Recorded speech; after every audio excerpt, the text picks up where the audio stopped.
Leur amitime les appelle les globetrotters de la charité. Un titre qui va à merveille pour nos deux frères, Pierre et Raymond Jacquard. Eux qui ont parcouru le monde, en ont fait le tour plusieurs fois par an pour venir en aide aux plus délaissés, à ceux que l'on considère comme le rebut de l'humanité. À cause de leur amour fou pour Jésus et de leur amour fou pour tout homme, ils ont brisé les murs de séparation, d'exclusion, de condamnation. Et comme Jésus, ils les ont rejoints et sont partis pour partager leur vie. Sans crainte d'être contaminés, ils les ont touchés.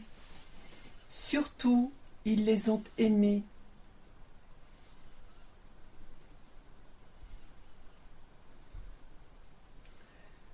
Avec l'ingéniosité qui ne peut venir que de l'amour sauveur, ils ont multiplié les trouvailles pour les guérir, leur redonner leur dignité d'homme.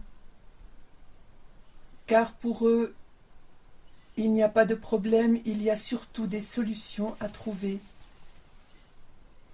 Avec la compassion de Marie à chacun, ils ont dit « Tu es mon préféré ». Leur trajectoire, aimer, aimer toujours plus. Cet amour-là, cet amour qui ne cesse de grandir, c'est au cœur de leur famille qu'ils l'ont appris, qu'ils l'ont reçu et partagé. Ils en sont même nés, puisque le jour où leur papa a découvert la jambe malade de leur maman, avant de se marier, il l'a regardée et lui a dit « Je t'aimerai encore plus ». C'est avec l'énergie du ressuscité qu'ils sont partis pour semer cette espérance de l'amour fou de Jésus pour chacun. Ils se sont faits à la fois chirurgiens, prothésistes, kinésithérapeutes, cordonniers. Des métiers, ils en ont exercé, mais avec quel diplôme, me direz-vous? Non, ils n'en ont pas, sinon leur désir d'aimer.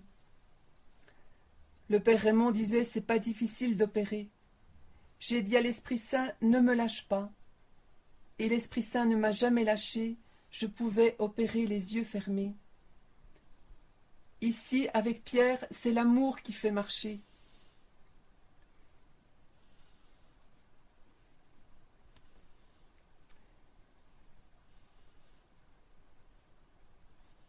Ils sont partis avec leur désir de vivre avec les plus pauvres, l'amour de Jésus qui s'est donné pour nous jusqu'à la dernière goutte de sang. Ils sont partis pour rencontrer Jésus présent dans chaque personne qui souffre. Ils ont choisi de vivre au milieu des lépreux pour manifester quelque chose de l'amour de Jésus. Nous sommes nés dans un petit village de Franche-Comté, dans une famille humble, simple, où nous avons tout reçu de nos parents. Notre maman a su nous donner les qualités de cœur dont on avait besoin pour mener notre vie comme l'Église nous l'a demandé. Papa nous a appris que on ne peut rien bâtir de solide sans des qualités humaines qu'on a à développer durant toute notre vie. Maman, qu'on voit sur cette séquence, est venue avec papa nous voir quand nous vivions à Yaoundé au Cameroun. Et maman, avec son cœur tellement maternel, prenait les petits-enfants, certains les enfants handicapés ou tuberculeux, elle n'avait pas peur de les prendre sur ses genoux comme une maman le fait avec son cœur. Apprendre à marcher, c'est l'art des parents. Mais cet amour-là ne finit pas. Après 60 ans de travail, papa est venu nous voir. Il a repris la scie, ou le marteau, ou la bêche, pour nous aider à continuer notre travail. Il nous a donné surtout une ingéniosité remarquable. Il mettait la main à tout. Et là, on le voit au milieu des jardins, s'intéressant à toutes les plantes qui poussent, même aux fleurs. Il est venu avec son tablier bleu et sa pioche pour nous dire « Vous avez encore du travail à faire, ne vous arrêtez pas ». Il fait bon voir un papa de cet âge-là s'encourager à continuer ce chemin, cette route. Il s'intéressait même aux choux qui poussaient dans notre jardin, aux fleurs, parce qu'on avait planté des fleurs. Les gens nous demandaient « Où habitez-vous » Et on leur a dit « Là où il y a le plus de fleurs ». Cette image du départ de notre vocation à Besançon marque vraiment pour nous une merveilleuse rencontre avec Dieu. La première lépreuse que j'ai rencontrée en France, dans une léproserie, Raymond m'avait dit « Passe quelque temps dans une léproserie pour t'habituer un petit peu au visage des lépreux, à leur psychologie, à leur manière de vivre. » J'étais allé passer un mois ou deux, je ne me souviens plus, dans une léproserie à la Valbonne, pas loin de Nîmes. Et c'est là que j'ai rencontré Véronique, une grande lépreuse qui, la première fois que je l'ai vue, m'a tellement marqué que je suis sorti sans même lui dire bonjour, et je ne savais pas si c'était un homme ou une femme. J'ai vu dans un lit quelqu'un qui n'avait pratiquement plus beaucoup de cheveux, qui avait une figure déformée, pigmentée, des points blancs, avait sur un teint mat, parce qu'elle prenait un médicament qui colorait la peau.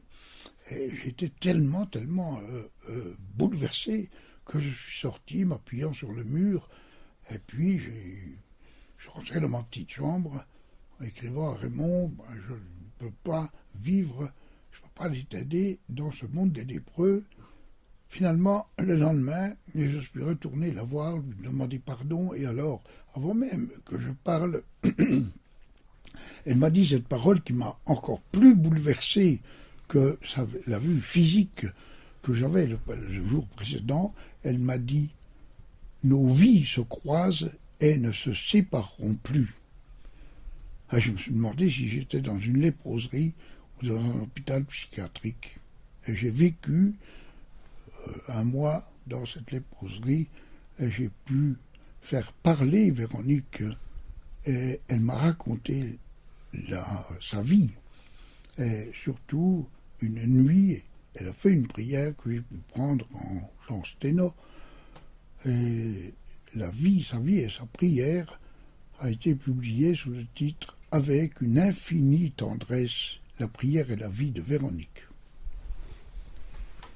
Aller vivre au milieu des lépreux avec une guitare est vraiment une gageure. Parce que j'ai découvert là-bas sur place qu'il n'avait plus de doigts que des moignons. Le petit Robert que j'ai accueilli, il avait 16 ans. Il est resté simplement 1 an et demi avec moi et il fallait 3 heures par jour pour lui faire ses pansements. Et son corps était pourri par la lèpre. Mais il avait un regard et un cœur extraordinaire. Il m'a dit en entrant, qu'est-ce que je viens faire ici? J'ai dit, mon petit Robert, demande à Jésus qui te réponde. Et pour 3 jours, sans manger ni boire ni dormir, il m'a dit, je viens pour sauver mes petits frères et sœurs qui ne sont pas baptisés. Il faisait partie d'une famille de 10 enfants. Et 3 mois après lui avoir raconté l'histoire de la petite Thérèse de l'Enfant Jésus, c'était bientôt la fête de la Sainte Vierge, il m'a dit, je vais offrir un cadeau à Marie, ma maman, pour qu'elle voie davantage son fils en arrivant au ciel. Et j'ai dit, tu vois maman, je ne peux pas t'offrir ma lèpre, je vais te donner mes yeux, je n'ai plus que mes yeux d'intacts. Et le 15 août, au matin, il m'a dit, voilà, je vais offrir mes yeux à maman, pour qu'elle aille mieux voir son enfant Jésus au ciel. Et la journée s'est bien passée, sauf que le soir, quand je suis allé lui dire au revoir, j'ai frappé à la porte, il m'a dit, viens, qui c'est? Et comme un aveugle, j'ai dû m'approcher tout près de lui pour le toucher. Il avait été exaucé, il était aveugle. Jésus avait accueilli son don, son offrande, et il voulait la remettre à maman pour qu'elle voie davantage Jésus. Et il est parti au ciel le 1er octobre, le jour où l'Église remettait cette fête de la petite Thérèse, 1er octobre 70. C'était très impressionnant. Il m'a dit, juste avant de partir, il a dit à la sœur qui le veillait, vous direz au frère Raymond que je n'oublierai jamais. Et 3 mois après, Pierre arrivait à la léproserie.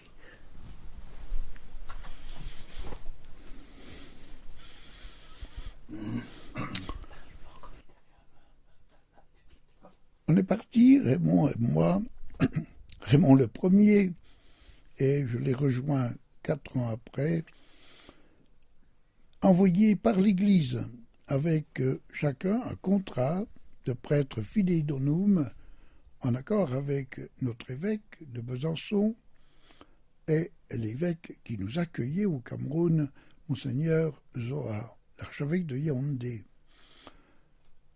Toute notre vie, que ce soit au milieu des lépreux, dans les camps de réfugiés, avec les petits-enfants handicapés, et pendant 30 ans, pas en permanence, mais tous les ans, pendant quelques mois, avec les personnes de la prostitution, notre grand souci était d'abord et avant tout d'obéir à l'Église et de faire ce que l'Église nous demandait. On a un grand lépreux devant nous. Il se présente comme tous les lépreux, souvent avec un visage défiguré. Cette petite fille qu'on a trouvée en Inde est boursouflée parce qu'elle a la forme lépromateuse. Vous voyez que les nodules sont sur la partie molle du visage, même sur le corps. C'était très dur pour elle de se dévêtir, mais elle a voulu nous montrer jusqu'où allait sa lèpre. Vous pouvez toujours piquer sur un membre inférieur ou supérieur, il ne sortira pas. C'est une lèpre très grave, inguérissable. Vous pouvez même le frotter avec un peu de coton, c'est pareil. Je veux dire que la lèpre est un signe du péché qu'on peut avoir avec Dieu, et s'il nous donne un repère un petit peu fragile, comme la douceur, ou qui nous donne des épreuves, on ne sent rien du tout. Mais maintenant, avec le lépreux, on a une autre odeur que le péché. On s'est attaqué tout de suite à ce qu'on appelle les maux perforants plantaires, parce que le pied étant insensible, il se blesse. Il marche sur n'importe quoi, c'est des tessons de bouteille dans le feu, ils ne sentent pas du tout. Ou avec une chaussure mal faite. Notre regard sur tous ces lépreux, souvent très déformés,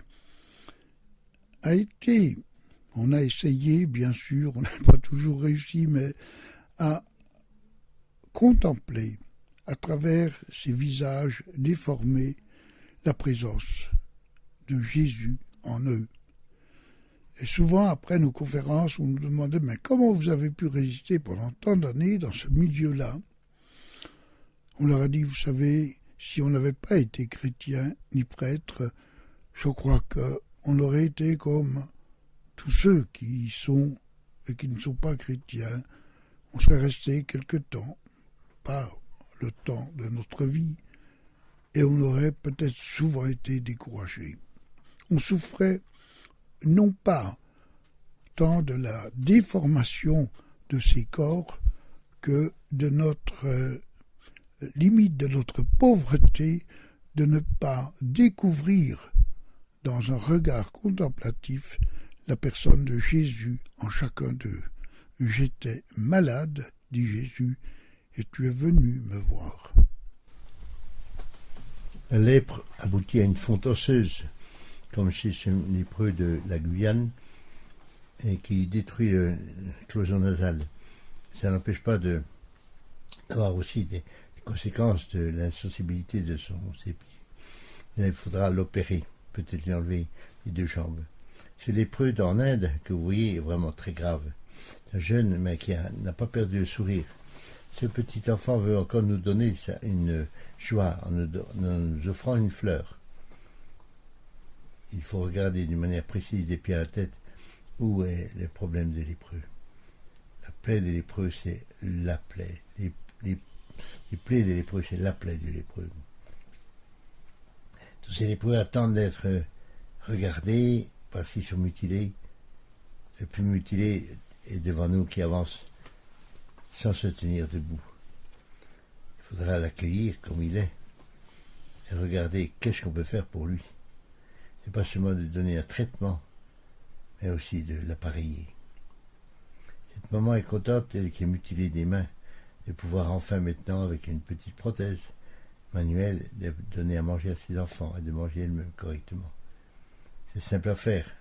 Un morceau de cuir moulé sur le mognon, on attache une cuillère ou un instrument de travail et ça donne beaucoup de joie à celui qui s'en sert.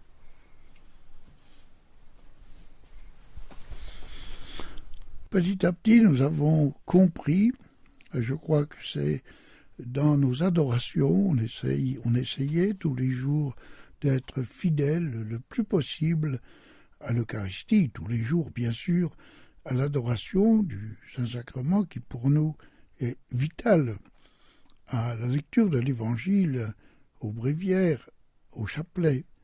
Mais petit à petit, on a découvert que finalement notre vocation profonde, c'est une vocation de contemplatif au milieu du monde, et que les moyens de la vie traditionnelle de contemplation n'étaient pas pour nous les moyens que Dieu voulait qu'on utilise, mais les moyens qui nous aidaient à nous rapprocher davantage de notre Père du ciel, de Jésus, de l'Esprit Saint, de la Sainte Vierge, c'était de regarder avec beaucoup d'amour tous ceux qui se présentaient devant nous et surtout de découvrir en chacun d'eux le visage de Jésus. Saint Paul nous dit « Je continue dans mon corps ce qui manque à la passion du Christ ». Ces versets, comme celui de l'Évangile, « Ce que tu fais au plus petit, c'est à moi que tu le fais », ce sont ces versets de la Bible qui nous ont permis de vivre le mieux possible, souvent très mal, notre appel à une vie contemplative au milieu du monde. Les lépreux sont souvent rejetés de partout. Ils ont bâti une espèce d'hôpital, ou disons un dispensaire, où ils se retrouvent pour être soignés. En Inde, vous voyez la file des lépreux qui attendent leur tour pour être examinés, pour recevoir quelque chose, peut-être un médicament. Mais quand ils ont appris que nous étions tout près du Népal, il y a un lépreux qui est arrivé, et vraiment très, très, très abîmé. Et bien sûr, il n'avait pas de souliers, il marche sur le pansement qui ne sert plus à rien. Il nous a dit, je viens parce que j'ai appris que vous pourriez faire quelque chose pour moi. Ce petit enfant nous a émerveillés parce que finalement, il a la lèpre, mais on lui a appris à servir. La plus grosse joie qu'un malade peut avoir, c'est de servir quelque chose. Lorsqu'il va puiser de l'eau pour le donner à d'autres malades, il est content. Il partage sa joie. Arrivé au Pérou, à Lima, nous avons été invités à partir dans le nord du Pérou, à San Pablo, rejoindre deux médecins, Pili et Carmen, qui tenaient une léproserie de 1000 lépreux. Mais aucun d'eux ne pouvait venir au bord du fleuve de l'Amazone pour regarder passer les péniches. Et nous avons été accueillis par un catéchiste avec son beau sourire, et quelques phrases qu'il nous a données étaient vraiment très, très importantes. Nous les avons gravées dans notre cœur. Il nous a dit, soyez les bienvenus, ici vous connaîtrez Jésus. Je le fais connaître puisque je suis catéchiste à tous les enfants, aux adultes. Dans cet hôpital, dans cette case, il y avait 40 malades, tous atteints de la lèpre et inguérissables, soi-disant. Et puis il nous a dit, moi je ne suis que médecin, je ne peux pas opérer. Il a dit, puis viens, le rôle de la femme, c'est vrai, c'est de donner la vie, mais aussi c'est peut-être parfois de la sauver, malgré beaucoup de courage, avec beaucoup de courage que tu auras. On lui a donc appris à opérer. La deuxième opération, c'est elle qui l'a faite. Je lui ai montré avec une pince et elle s'est mise au travail. Un an après, quand on est reparti, il avait vidé sa léproserie. Ils étaient tous debout sur des prothèses que Pierre leur avait appris à faire. Ça a changé. On est allé une 10 fois en Inde sur la demande de Mère Teresa. Et nous avons eu vraiment la joie de bien la connaître, de l'aimer, de parler avec elle. C'est sûr que quelquefois on s'est un petit peu affronté, mais c'est normal. On aurait voulu qu'elle mette davantage ses sœurs, qu'elle donne à ses sœurs, qu'elle fasse donner à ses sœurs une petite formation médicale très simple et une formation d'orthopédie également. Un soir, on avait parlé assez longuement avec elle et on s'était séparés. Elle avait frappé sur la table en disant « Les frères, vous avez la tête dure comme cette table. » Mais nous, on a frappé au mur, puis on lui a dit « Mère Teresa, vous avez, vous, la tête plus dure que ce mur. » Mais le lendemain matin, comme une grande sainte, elle arrivait après la messe en nous disant « Mais c'est vous qui avez raison, c'est vrai, il faut que mes sœurs connaissent davantage ce qu'elles peuvent, non pas ce qu'elles peuvent faire, mais elles peuvent demander à des chirurgiens de venir travailler dans la léproserie et puis peut-être des agents techniques de fabriquer des appareils et des chaussures orthopédiques. » On a beaucoup reçu de Mère Teresa, surtout par son regard, par son sourire, par sa présence. Elle nous a envoyés dans une des plus grandes léproseries qu'elle avait à l'époque.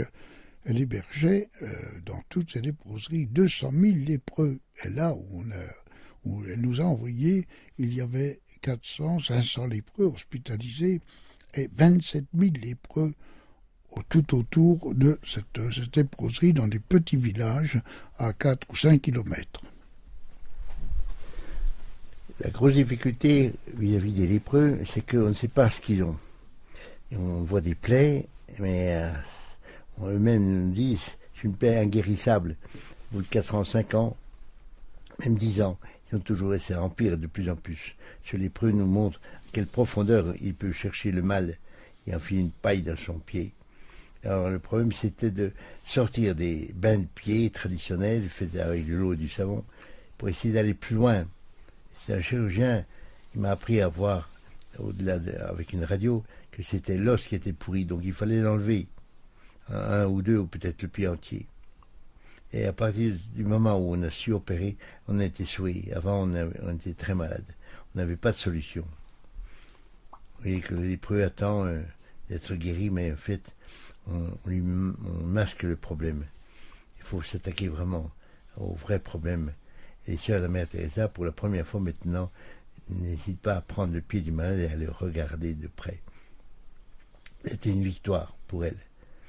Ce lépreux regarde un petit peu ce qu'il y a au pied, mais toute la tactique, la technique, enfin on peut dire que l'approche d'une sœur vis-à-vis des lépreux, c'est de ne pas regarder la plaie, c'est de regarder son visage, et de faire découvrir de son visage beaucoup plus d'espérance qu'en regardant son pied malade.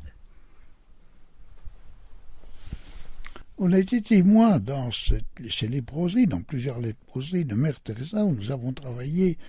On a été en présence de religieuses complètement données à Dieu, dans l'abandon, dans la confiance. Et ces petites sœurs nous ont appris que la sainteté, c'est d'être tout petit. Et comme dit la petite Thérèse de l'Enfant Jésus, être encore plus petit.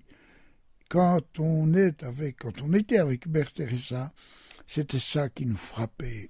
C'était une petite sœur. Elle allait dans la rue, on l'accompagnait, elle était pieds nus. Elle regardait une maman squelettique en lui demandant « Est-ce que tu veux que je prenne dans mes bras ton petit enfant ?» Un petit squelettique, et elle prenait cet enfant, elle l'embrassait, elle le mettait sur son cœur, elle retrouvait Jésus. Et dans toute leur chapelle, il y a ce mot sous une croix, j'ai soif d'amour. Et elle, comme Jésus, avait vraiment soif d'amour. Ces lépreux venus du Népal, au nord de l'Inde, Il nous est arrivé un jour, avec ce regard un petit peu anxieux. Nous lui avons proposé évidemment l'opération, parce que vous voyez l'état du pied. Il n'y a pas d'autre solution que l'amputation. Mais il y avait quelque chose d'autre dans sa tête. On ne pouvait pas supprimer sa liberté, qui était de choisir entre la guérison et puis la mendicité. Il a choisi le deuxième. Il est reparti en mettant simplement un petit plastique sous lui pour pouvoir marcher par terre. C'est ce qui est la plus grosse peine qu'on puisse avoir, c'est que les lépreux n'acceptent pas d'être remis debout. Et je pense que ce qui fait de la peine aussi au Seigneur, c'est de voir qu'on reste dans notre péché. Il faut accepter de revenir près de lui, humblement, pour demander pardon et se remettre debout en marche. Et en face du lépreux, il y a ce chemin de croix. Jésus a accepté d'aller sur la croix pour nous sauver. Ce lépreux, il a accepté de rester dans sa mendicité, dans sa pauvreté. Mais il a réfléchi, et je pense que par la suite, il aura peut-être accepté l'opération. On a eu la chance en Inde de rencontrer un chirurgien pour qu'il continue notre travail hindou. Il nous disait, si les gens de ma petite ville savaient que j'opère des lépreux, je n'aurais plus personne dans ma clinique et ma femme qui est médecin n'aurait plus personne dans son cabinet médical. Et en l'écoutant, on pensait au cardinal Journet qui nous disait « L'Église passe dans le cœur de tous les hommes ». Là, nous sommes en Égypte, dans une grande léproserie à une cinquantaine de kilomètres du Caire. C'est un terrain militaire entouré de barbelés. Là, il y a 2 léproseries, une pour les hommes et une pour les femmes. Et là, nous avons rencontré la petite, cet homme. Il veut dire toutes les maladies.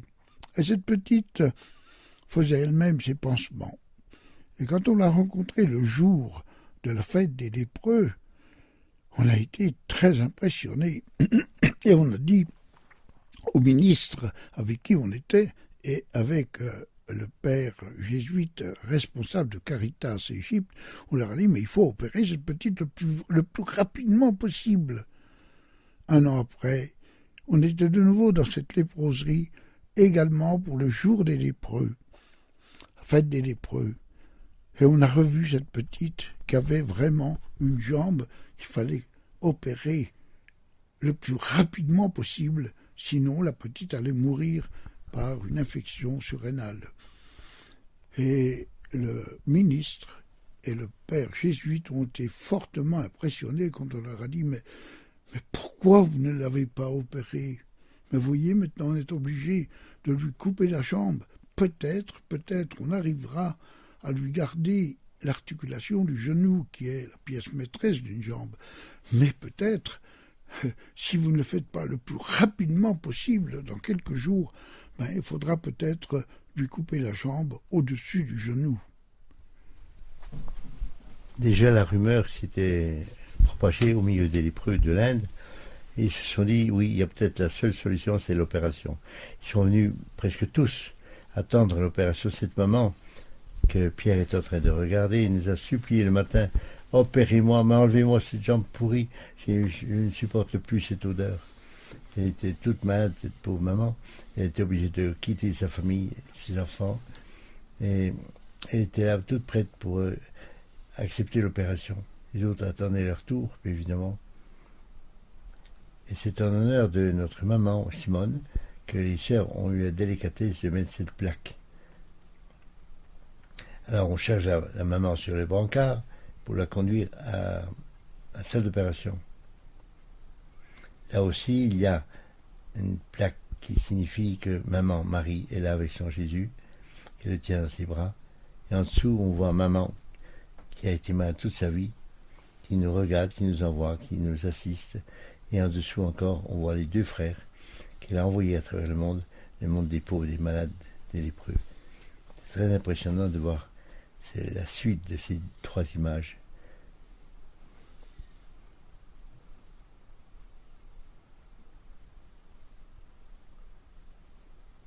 Pierre et Raymond sont là, à côté du lépreux, de Pierre.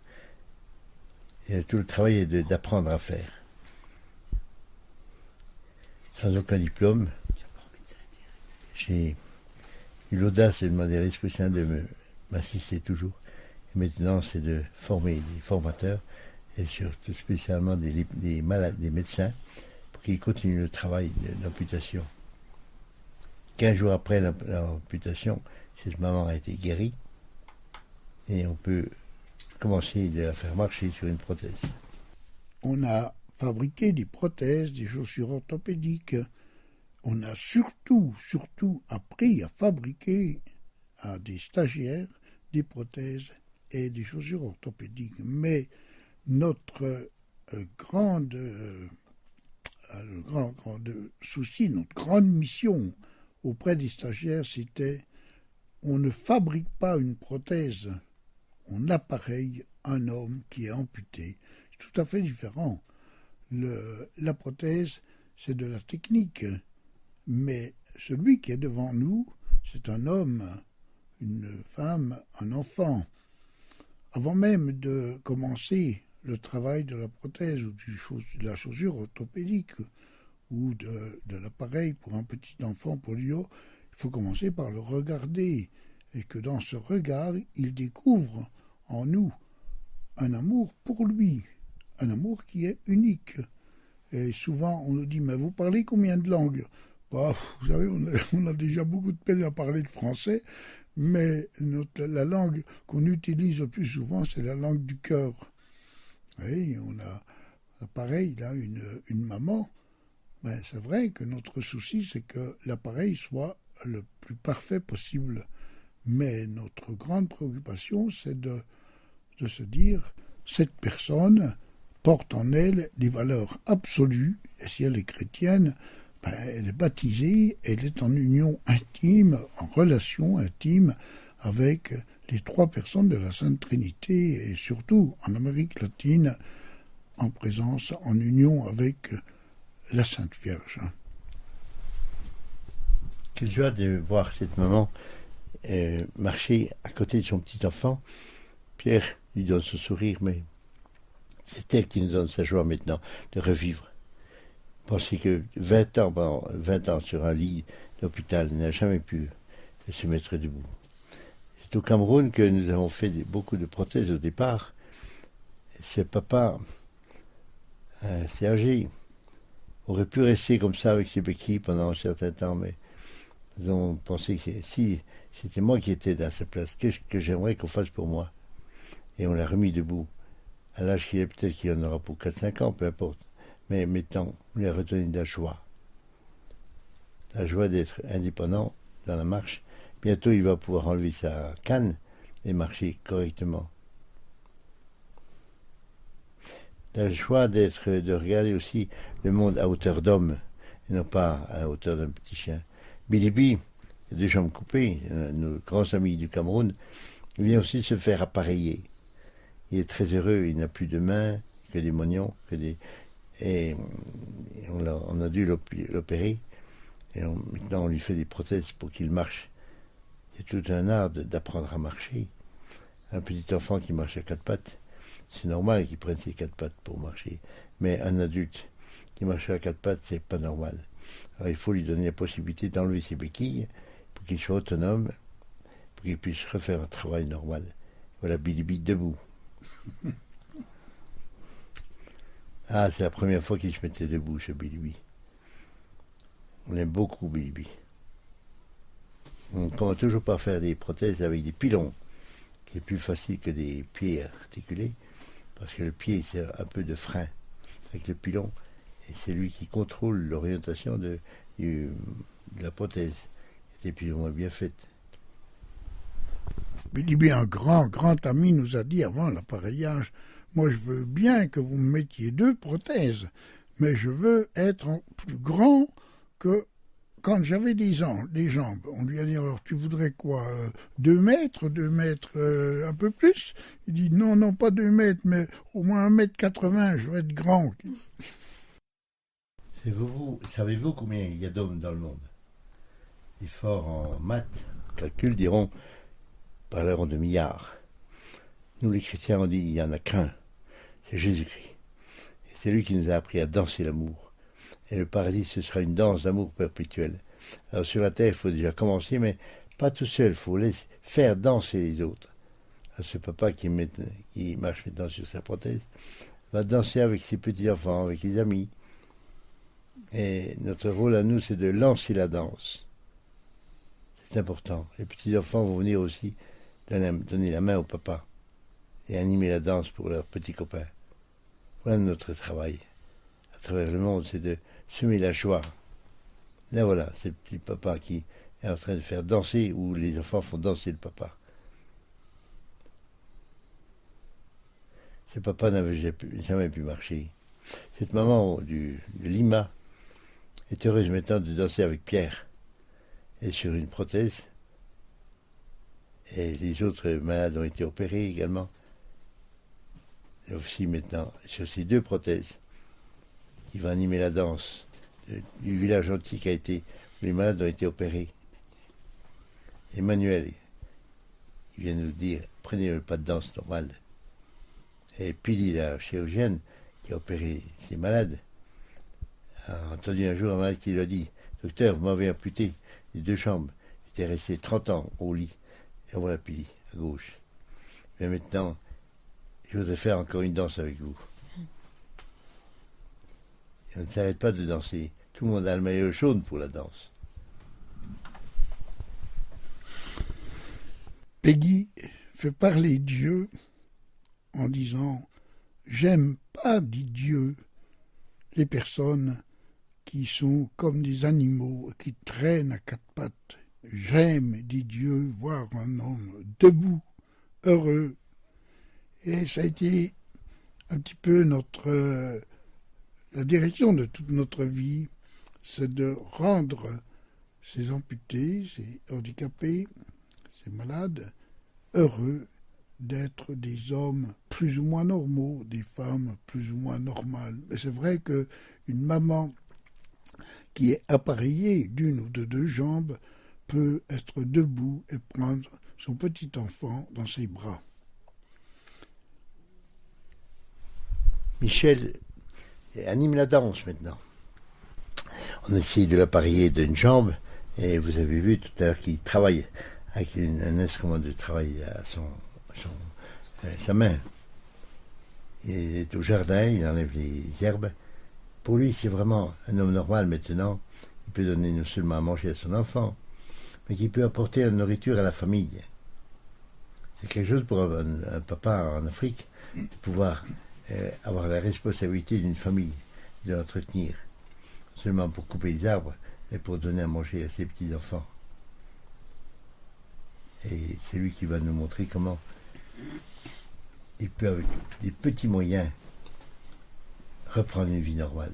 En opérant et en appareillant un lépreux, un amputé, on lui permet de rester dans son village. Il ira dans un centre pendant peut-être 2 ou 3 mois, le temps d'être amputé, le temps qu'on lui fasse sa prothèse, mais il reviendra dans son village. Il ne sera pas obligé de vivre en léproserie. Et notre travail aussi, un petit peu partout, dans tous les pays où on est allé, ou dans les léproseries, c'est de faire saisir aux responsables que pour ne pas désinsérer des lépreux et les avoir dans les léproseries, il faut surtout les opérer et les appareiller le plus rapidement possible.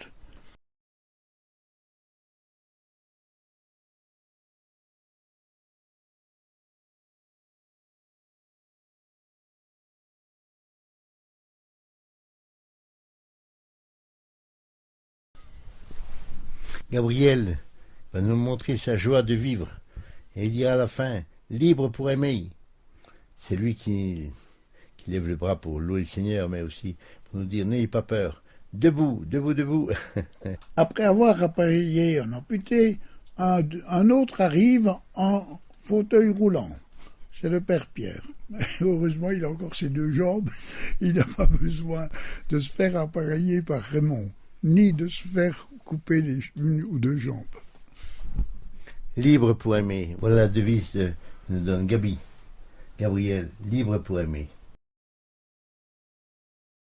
Un jour, notre évêque, Monseigneur Jean Zoa, l'archevêque de Yaoundé, nous a appelés. Il y avait 2 ou 3 ans qu'on travaillait, qui nous avait envoyés pour vivre l'Évangile dans un endroit où il y avait des amputés, des polios, des malades atteints de la tuberculose. Il n'y avait évidemment pas de médecin, pas de chirurgien. Et alors il nous a appelés en nous disant « Vous savez, je suis très content de vous, il faut que vous écriviez ce que vous faites. » On lui a dit « Monseigneur, vous savez, nous demandez-nous ce que vous voulez, mais surtout pas d'écrire, on ne sait pas écrire. » Nous, non. Et si, moi je ferai la préface et je vous donnerai une récompense. Alors là, quand il a parlé de récompense, on était à peu près sûr qu'il allait tirer de sa poche, quand on lui apporterait notre pain-somme, des plaques de chocolat ou d'un paquet de bonbons. Alors on est revenu 2 mois après, puis on lui a apporté ce qu'on avait écrit, et puis il nous a dit « Je suis très content de vous. Mais il me semble que je vous avais promis un cadeau. » C'est ça qu'on attendait avec impatience. Il nous a dit « Voilà, vous connaissez bien le Cameroun, vous savez que rien ne se fait au point de vue vaccination et au point de vue des petits-enfants polio. Je vous envoie, moi, le successeur des apôtres, votre évêque, je vous envoie pour organiser les vaccinations dans tout le Cameroun et vous occuper des petits-enfants polio. » Alors là, quand on est sorti, on s'est regardé, puis on a dit « Notre évêque est vraiment très, très intéressant quand il nous donne un cadeau. » On avait déjà pas mal de travail et il nous demande de nous occuper des vaccinations dans tout le Cameroun. Et pendant 5 ans, on a assumé ce que l'Église nous demandait et ensuite on a tout passé, tout ce qu'on avait comme matériel au service de santé. Le gros travail, c'est d'apprendre à faire. Nous avons 2 béquilles de marche, faire avec et apprendre à faire. Faire. Avec les polios, c'est un petit peu plus compliqué. Il faut absolument une opération pour débrider les tendons, les remettre d'aplomb. Et ça dépend, chacun a une polio différente. Cette petite jeune fille qui marche devant nous a le bassin qui est pris. Il faut donc l'opérer au niveau du bassin. Celle-ci, on n'a pas grand-chose à faire pour l'instant, mais seulement de jouer avec elle. Pierre a fabriqué un petit camion et qu'elle va tirer au bout d'une ficelle et je s'amuse avec. Il y a toujours moyen de faire quelque chose, de remettre le cœur en fête. Elle est contente maintenant de voir son petit camion et puis de jouer avec elle, puis peut-être de le prêter à d'autres enfants. Celui-ci déplie ses jambes comme les ailes d'un avion. On se pose toujours la question si c'était mon enfant. Si c'était moi qui devais marcher comme ça, ça n'empêcherait pas que le Seigneur peut m'appeler à une vie religieuse. Mais dans quel état je viendrai louer le Seigneur à l'église Je louerai le Seigneur de ma chambre, souvent par terre, ou sur des béquilles. Notre ami Jochin vient ici nous montrer quel est son handicap. Il n'a pas oublié de nous montrer son sourire. Oui, ces jambes qui sont toutes déformées. Il faudra vraiment lui donner une opération très importante et le mettre dans le plâtre. Mais les autres sont toujours pleins de sourires. Cette petite Anna, Medjouk, oui, au Cameroun, cultive aussi un champ d'arachides. Voilà comme elle les récolte, elle les met séchés dans la rue ou sur la place de son village. Ces petits enfants vient au Cameroun où la sœur va le prendre en main pour le rééduquer, faire un appareil et lui apprendre au papa comment marcher, comment faire cet appareil-là. Le papa est venu de la brousse et il va lui-même voir comment son petit enfant va pouvoir marcher. C'est important de savoir apprendre à faire. Ça a été notre ligne de conduite, aider les familles à être davantage responsables de leurs enfants et leur donner le meilleur d'eux-mêmes. Quand on met un enfant dans un centre spécialisé, il est coupé de son papa et de sa maman. Nous, on a pensé que, n'ayant pas les moyens pour faire des centres comme on fait en Europe, on a pensé qu'il fallait demander au papa à faire un petit appareil pour son enfant, à condition qu'on ait inventé un appareil simple avec un matériel qu'il a sous la main.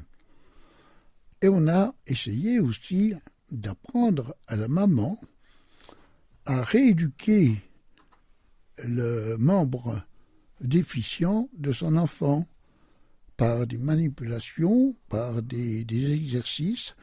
Une maman est très intelligente quand on lui dit « voilà ce que tu feras à la jambe de ton petit enfant pendant 50 fois, 3 fois par jour, avec de l'huile que tu trouves, que tu utilises à la cuisine. » La maman, elle met de l'huile sur la jambe de l'enfant et elle fait ce qu'on lui a dit de faire. Il y a entre elle et son enfant un contact, un amour qui va sans cesse grandissant. De même, quand le papa fait l'appareil à son enfant, il devient encore plus responsable de lui. Au fond des brousses, il y a toujours des petits enfants qui traînent par terre ou qui marchent avec un bâton. Notre frère Xavier est venu spécialement au Cameroun pour chercher une petite fille qui ne pouvait pas marcher correctement. Elle a les jambes écartées et les parents ont accepté de l'envoyer en France. On a fait venir Xavier, notre frère, pour prendre sa petite Alphonsine et l'amener en avion à Besançon, où elle a été opérée. Mais les parents sont tellement confiants qu'ils ont laissé la petite entre les mains de Xavier. Elle va partir en avion, elle va rester 3 mois là-bas, elle sera hébergée chez Xavier, et 3 mois après, elle reviendra marchant sur ses cannes. C'est quand même important de tout faire pour permettre à l'enfant de redevenir normal. Xavier montre à la petite comment il va partir bientôt en avion. Notre travail, c'est de rééduquer. La sœur Ada, qui est avec la petite fille, montre à la maman comment faire ce massage des postures. Bien sûr, c'est pas intéressant toujours pour le bébé qui ne prend pas son bain, mais un massage, d'apprendre à plier les jambes comme il faut, et pour faire redémarrer des muscles qui ne marchaient pas.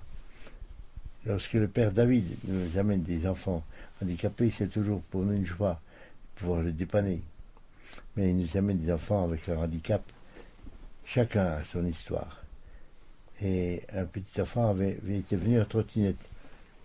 Il a prêté sa trottinette à un grand et il a fait la danse.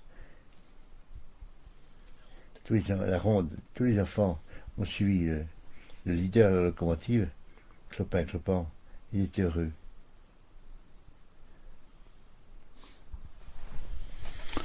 Ce père David, un prêtre italien, prêtre Fidei Donum, avait vraiment un charisme dans son secteur, dans sa paroisse, disons, pour détecter les petits-enfants handicapés et pour nous les amener. Il arrivait régulièrement avec une voiture où normalement on met 5 à 6 personnes, mais il sortait des enfants, on se disait mais tu les as mis où tous ces enfants? Oh, mais il dit, moi j'ai un coffre qui est très grand, j'en mets au moins 4 dans le coffre. Et il nous amenait ces petits-enfants pour que on voit ce qu'il était possible de faire et surtout de les appareiller ou de demander à un organisme belge, médecin sans vacances, de venir pour opérer ces enfants, pour rendre les jambes droites et ensuite nous les appareiller. Ce kinésithérapeute belge est en train d'apprendre à sœur Véronique, qui est depuis le premier âge, comment rééduquer un enfant polio.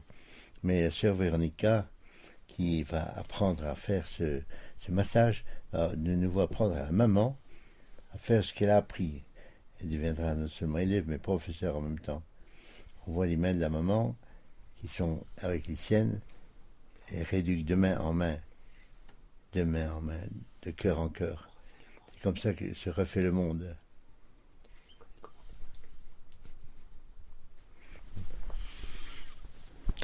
Finalement, notre mission dans ce monde des enfants handicapés, comme dans le monde des lépreux, comme aussi dans le monde des réfugiés, ou auprès des jeunes filles qui sont dans les rues, qui traînent dans les bars pour donner à manger à leurs petits frères ou à les mamans, pour donner à manger à leurs enfants, c'est vraiment correspondre à ce que Dieu a fait de l'homme.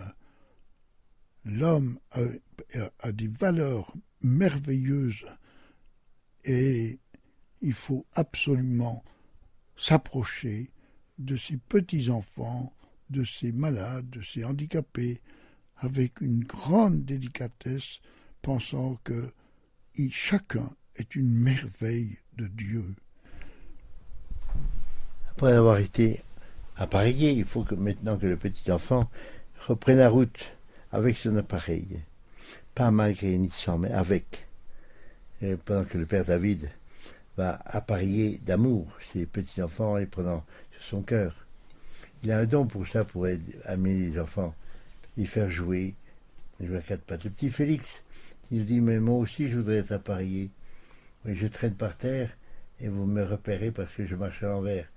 Quand vous verrez mes pieds qui traînent par terre dans le sable, que je marche comme ça à l'envers, vous saurez que c'est moi. Et si vous pouvez faire quelque chose pour moi, je vous en serai très reconnaissant. Alors, on s'est dit, mais nous aussi, on pourrait être papa de ce petit Félix. On l'a pris dans nos bras. Et alors, on a dit, mon petit Félix, ne te décourage pas, on va regarder ce qui te reste de bon.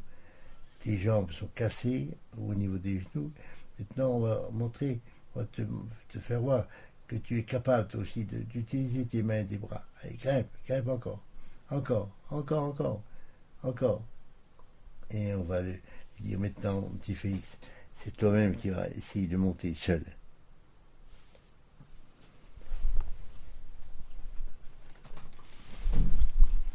Lorsqu'il aura fait cet exploit, pour savoir qu'il est capable de faire quelque chose, alors à ce moment-là, il va redescendre, on va le confier à quelqu'un qui va s'en occuper un peu plus loin. Une maman qui est venue aussi de France, Micheline. La question fondamentale, qu'est-ce qui nous a poussés pendant 40 ans à vivre dans ce milieu que vous découvrez avec nous également à travers ce reportage? Ce qui nous a aidés, c'est l'adoration de la présence de Jésus dans l'Eucharistie. Le même mouvement de Jésus se donnant à nous, c'est ça l'adoration, on est avec lui, on est près de lui et on reçoit son amour et on essaie d'y correspondre à notre manière en répondant comme on peut, Seigneur, mais oui, tu m'aimes, mais je le sais, tu as donné jusqu'à la dernière goutte de ton sang. Moi, je suis comme Pierre, comme Saint Pierre. Jésus, tu sais tout, tu sais bien que je t'aime.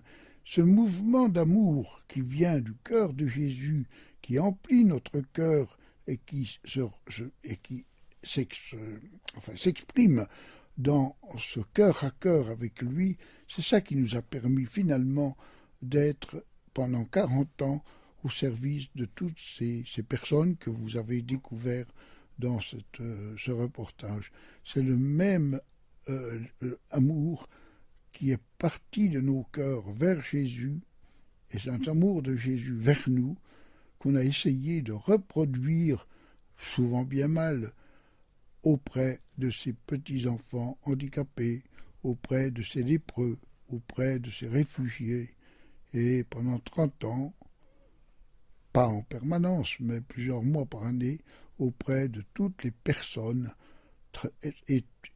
étant obligées de vivre dans la prostitution pour donner à manger à leurs enfants ou à leurs petits frères. C'est ce même mouvement de Jésus, finalement, qui est un mouvement eucharistique. Jésus est venu au milieu de nous, et en regardant la présence réelle de Jésus dans l'adoration, il nous dit, mais reproduisez ce que j'ai fait. C'est une une des grandes une grande réalité de l'Eucharistie, c'est la messe, l'adoration et ce mouvement vers les pauvres qu'a fait, vers les malades, vers les handicapés, ce mouvement qu'a fait Jésus venant de son Père à nous. Et on est autrement plus handicapés que tous ces petits-enfants qui sont devant nos yeux. Mais c'est vraiment la racine même de notre vie, c'est l'adoration. La remise debout n'est pas seulement matérielle, mais c'est une véritable naissance, une renaissance. Quand la maman a rééduqué son petit, elle l'appareille bien, correctement, avec les appareils que le papa a fabriqués.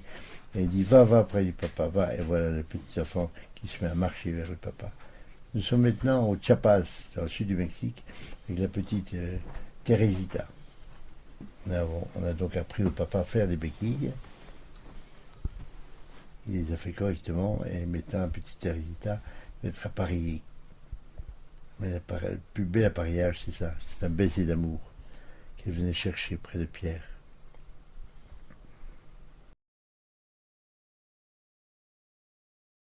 Il suffit d'aimer, disait la petite Bernadette de Lourdes.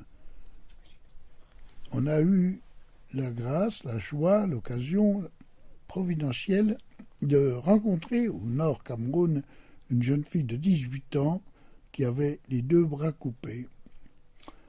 Et on avait devant nous une jeune fille qui était déjà maman, et on n'avait pas à faire. Bien sûr, il fallait l'appareiller, mais il fallait l'appareiller en fonction de ses valeurs, d'abord de ses valeurs maternelles. Cette jeune maman, Hélène, devait pouvoir porter son petit enfant, lui donner à manger. Il fallait donc lui faire des appareils au bout des bras susceptibles de pouvoir prendre son petit enfant, oui, l'appareil. Il fallait aussi qu'elle puisse écrire. Alors on lui a fait un appareil spécial pour qu'elle puisse envoyer une lettre à des amis, à des parents. Et puis il fallait aussi qu'elle puisse faire ce que font les mamans, c'est-à-dire donner à manger elle-même. Avec aussi un petit appareil, il fallait qu'elle puisse balayer sa maison, porter des seaux. Tout ça, on lui demandait, Hélène, mais qu'est-ce que tu aimerais faire? Il te ferait plaisir de faire quoi? Et c'est en fonction de sa réponse qu'on lui faisait un appareil correspondant à ses besoins à elle. Au Cambodge, il fallait donc appareiller non plus des lépreux, mais des Cambodgiens, Pol Pot, qui avaient été rejetés par leur pays, et leur permettre de reprendre la marche, faisant des appareils. Mais comme il n'y avait rien d'autre que le pare-choc du Notre Robert, qui servait d'enclume, alors on leur a appris à appareiller leurs jambes coupées. Ils avaient sauté sur des mines. Mais il n'y avait là-bas pas de bois, pas de cuir. Le métal servait pour faire des balles. On a donc appris à travailler le bambou. C'est donc les amputés eux-mêmes qui nous ont appris à travailler le bambou pour faire des prothèses en bambou. Ça réussissait très bien. Mais c'est eux qui nous ont appris à travailler tout ça et qui ont continué ce travail avec leurs copains pour reprendre un peu la vie normale. C'est un matériel qui est très bon. Il supporte l'élasticité en même temps la robustesse. Toutes les voitures sont faites avec le bambou, les maisons également, les ponts, tout est fait en bambou. Et donc, il n'y avait donc pas lieu de laisser de côté le bambou pour faire des prothèses. Notre souci était évidemment d'utiliser le matériel local, ce qu'on avait sous la main. Et un ministre à Madagascar, un ministre de l'art, qui nous avait demandé d'aller organiser un séminaire national de léprologie et d'appareillage. Quand on est arrivé dans son bureau, il nous a dit « Mais vous avez apporté beaucoup de matériel, vous avez enfin, ce qu'il faut pour l'appareillage. On lui a dit, écoutez, monsieur le ministre, on n'a rien. Nous, on arrive les mains nues. Mais on va essayer de trouver chez vous tout ce dont on a besoin pour l'appareillage. Il nous a regardé avec un grand sourire, il nous a dit, vous avez très bien répondu, 10 sur 10. Si vous n'aviez pas répondu de cette manière, eh bien, je vous renvoyais à votre pays d'origine. C'est bien d'utiliser ce qu'il y a chez nous et ce qu'on a sous la main. Nous sommes arrivés vers le Saint-Père. Il a dit, allez dire à ses filles de Bogota que l'Église et moi, nous les aimons beaucoup. Nous avons déjà découvert ce milieu de la rue qui est occupé par beaucoup de garçons qui se sniffent, qui se droguent. Et ensuite, ils ont demandé de connaître aussi les filles. Parce que à 8 ans, 8-9 ans, tout est mélangé. Il fait donc aimer beaucoup ses enfants. Il ferait connaître un petit peu ce qu'il pourrait faire avec les filles. À Mexico, on a voulu aller voir les enfants là où ils vivaient, dans les égouts. Et on est descendu dans les égouts et on a vu, c'est une 50aine d'enfants petits. Il y en a qui avaient 5-6 ans. Tous avaient dans leur poche ou à proximité d'eux une bouteille de colle cellulosique. Ils respiraient, à la fois pour respirer autre chose que les égouts, et surtout pour se droguer, pour peut-être oublier la vie qu'ils menaient. Mais tous ces enfants, à 18-20 ans, meurent parce que la colle cellulosique détruit les poumons. Dans ce milieu de la rue, où on a eu la grâce, la joie de pouvoir travailler avec les sœurs adoratrices de Bogota, on a appris énormément pendant ces 30 ans qu'on a passé chaque année, un temps plus ou moins long, avec ces jeunes filles et ces mamans. Elles nous ont appris beaucoup de choses, beaucoup plus que ce que nous avons pu leur donner. On a créé pour elles 137 ateliers d'apprentissage et aujourd'hui, il y en a quand même 3000 qui apprennent un métier pour sortir de cet enfer de la rue. La première fois que nous avons rencontré ce monde des petites filles de la rue, nous avions seulement 3 jours à passer en Colombie. Les 2 premiers jours, nous avons consacrés aux petites sœurs lépreuses, la Agua de Dios. Le 3e jour, la dame chez qui on était a voulu nous proposer d'aller voir le musée de l'or. On lui a dit, oh, Martha Chenet, écoute, t'as pas une autre réalité humaine que l'Église est en train de résoudre? Ah, si, tout de suite. Et nous a monté dans sa voiture. Nous sommes arrivés sur une place devant l'église. Il y avait donc des filles à 9h qui attendaient déjà des clients.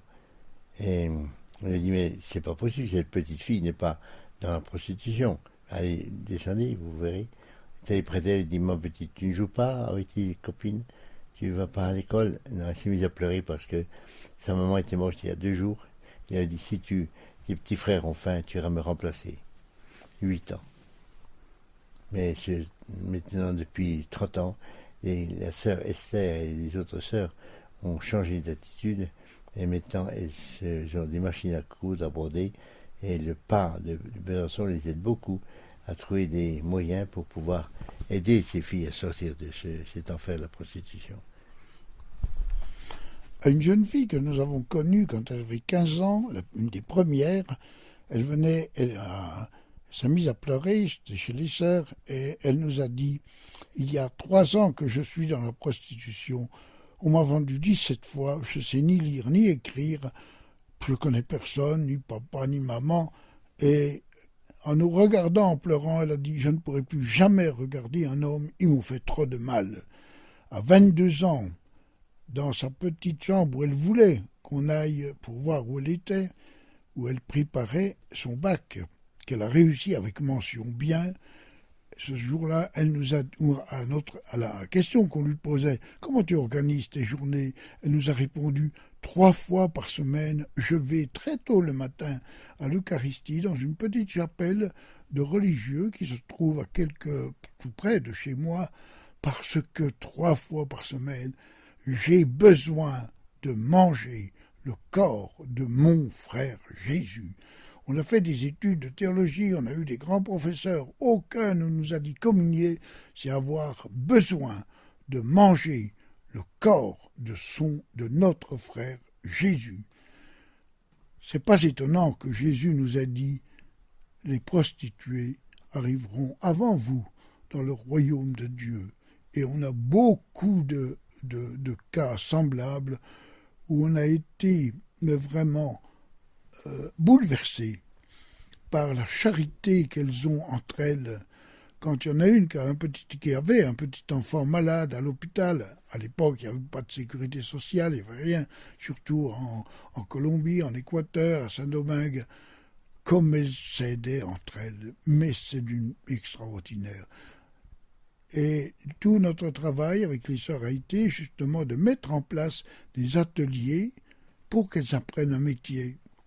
Et au bout d'1 an, 1 an et demi, quelquefois 2 ans, c'est la joie de ces mamans, de ces jeunes filles, de ne plus être obligées de dire des mensonges à leurs enfants le soir en leur disant je vais travailler, pourquoi elles racontaient n'importe quoi.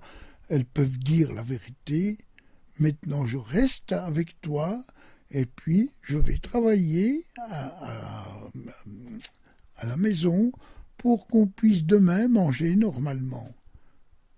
Beaucoup, déjà 150, ont toute une organisation, ont une petite maison qui leur appartient.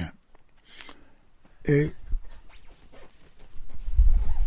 dans ce bidonville, sur un terrain vague au départ, il y a 30 ans, il n'y avait absolument rien, que des ronces, des cailloux. C'est là que la sœur Esther a acheté un terrain très grand qui maintenant sert pour la construction des petites maisons qu'elle va dessiner aux filles. Mais les filles vont devoir vouloir coopérer à l'achat de leur maison. Ils sont vraiment libres pour revivre à nouveau avec leurs enfants, non plus dans la rue, mais dans un travail normal. Chacune essaie de travailler comme elle peut, évidemment, vendre des fleurs, faire des petites brosses pour laver la case, ou peut-être faire d'autres travaux comme la broderie, les très belles broderies qu'elles font, ou la couture, ou la coiffure. Mais c'est à chacune de décider un petit peu. Et les sœurs s'adaptent beaucoup à la volonté de ces filles pour pouvoir les remettre debout, les remettre dans la vie normale. Elles sont maintenant fières de savoir qu'elles sont des filles, des femmes normales. Une femme n'est pas faite pour être prostituée, elle est faite pour aimer et être aimée. Vivre en famille avec les enfants. Cette petite fille qu'on voit sur la droite, Lilia Blanca, a été dans la rue à partir de 2-3 ans. Et c'est elle qui a été vendue plusieurs fois, de 12 ans à 14 ans. Et maintenant, elle est avocate. Elle s'occupe des petits enfants de la rue.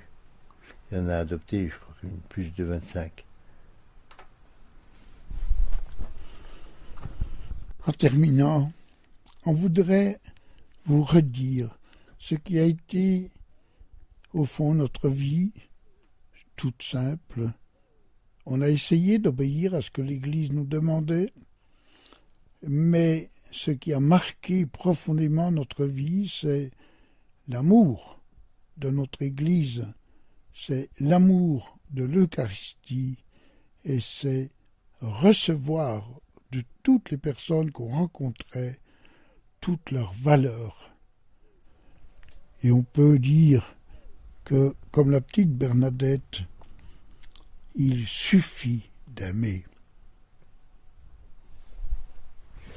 On ne peut pas terminer une journée d'amitié avec ses filles sans leur donner un signe de la présence de Jésus chez elles.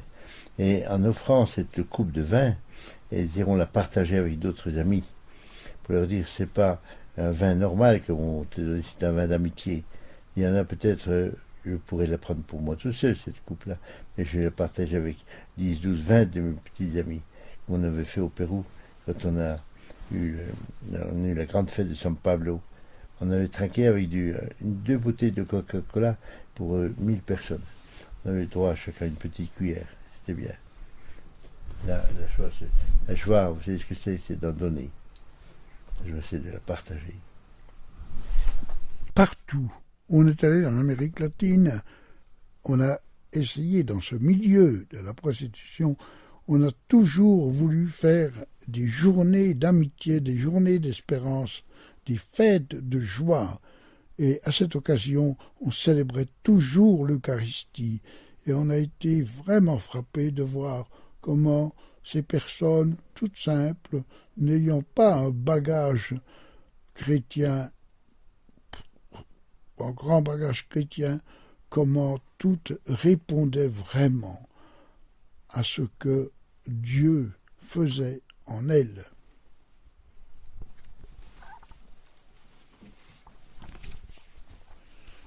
Et pour terminer, on va recueillir dans notre cœur une très belle prière. La prière de Véronique est c'était une grande lépreuse, elle est morte, et une nuit, elle a fait cette prière. Seigneur, tu es venu. Tu m'as tout demandé, et je t'ai tout donné. J'aimais la lecture, et maintenant je suis aveugle. J'aimais courir dans les bois, et maintenant mes jambes sont paralysées. J'aimais cueillir les fleurs au soleil du printemps, et je n'ai plus de main. Parce que je suis femme, j'aimais regarder la beauté de mes cheveux, la finesse de mes doigts, la grâce de mon corps. À présent, je suis presque chauve. À la place de mes beaux doigts fins, il ne me reste plus que des morceaux de bois rigides. Regarde, Seigneur, comme mon corps gracieux est abîmé. Mais je ne me révolte pas. Je te rends grâce. Toute l'éternité, je te dirai merci, car si je meurs cette nuit, je sais que ma vie a été merveilleusement bien remplie. En vivant l'amour, j'ai été comblé bien au-delà de ce que mon cœur désirait.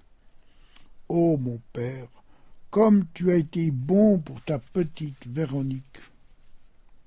Et ce soir, ô mon amour, je te prie pour les lépreux du monde entier. Je te prie surtout pour ceux que la lèpre morale abat, détruit, mutile et terrasse. Ceux-là surtout, je les aime et je m'offre en silence pour eux, car ils sont mes frères et mes sœurs. Ô mon amour, je te donne ma lèpre physique, pour qu'ils ne connaissent plus le dégoût, l'amertume et la froideur de leur lèpre morale. Je suis ta petite fille, ô mon Père, conduis-moi par la main comme une maman conduit son bébé. Presse-moi sur ton cœur comme un père presse sur son cœur son petit enfant. Plonge-moi dans l'abîme de ton cœur, et que j'y demeure avec tous ceux que j'aime durant toute l'éternité, toute l'éternité, toute